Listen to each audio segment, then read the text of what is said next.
important, c'est que pour moi le pré-triage c'est quelque chose de rapide, d'efficace et puis de simple, que tout le monde va pouvoir faire. D'accord, donc pour moi l'élément le plus important c'est vraiment la collaboration interservices.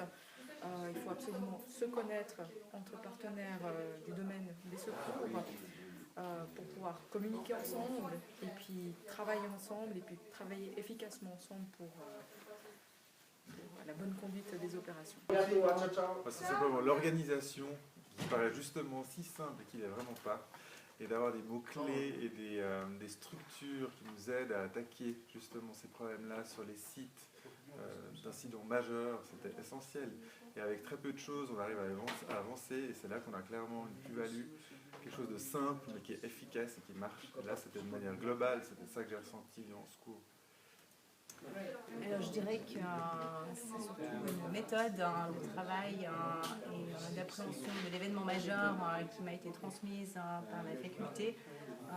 Et si je devais tirer un des enseignements principaux du lot important qui a été enseigné, ce serait surtout la méthodologie du message méthane, d'annonce de l'événement majeur à la centrale d'engagement, qui permet de ne mettre aucune des informations principales nécessaires à une montée en puissance efficace et rapide sur le terrain.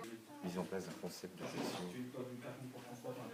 un grand événement avec multivictimes, qui a beaucoup de points positifs.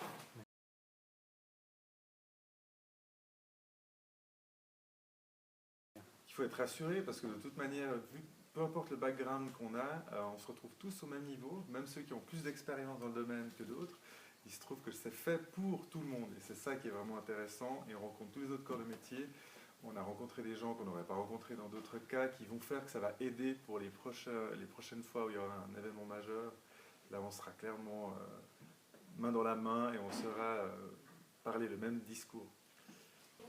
Alors là, encore une fois, je pense que ce qui est important, étant donné que c'est un cours qui peut concerner divers partenaires, Feu Bleu, Sirène, ce n'est pas tant d'insister sur l'appréhension médicale de la prise en charge, étant donné que c'est le milieu duquel je suis issue, mais plutôt de leur faire comprendre qu'il s'agit d'une méthodologie de travail qui leur permettra une organisation efficace et rapide en cas de malheureux événements majeurs nommés catastrophes.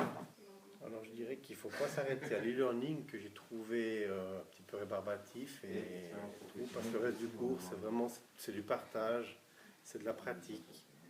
Et puis je pense que si on s'immerge et puis qu'on joue le jeu, il y a quelque chose à retirer, forcément. De jouer le jeu pendant toute la formation, se mettre, on va dire, un peu en danger en endossant le rôle d'un job qu'on ne connaît pas, pour vraiment comprendre également les différentes contraintes des autres métiers. Alors je passerai comme message, c'est un stage qui est ouvert à toute profession du milieu du secours et que par rapport à la situation géopolitique du monde dans lequel nous vivons actuellement, je souhaiterais et j'envisage que je pousse en fait les futurs candidats et qu'il y ait beaucoup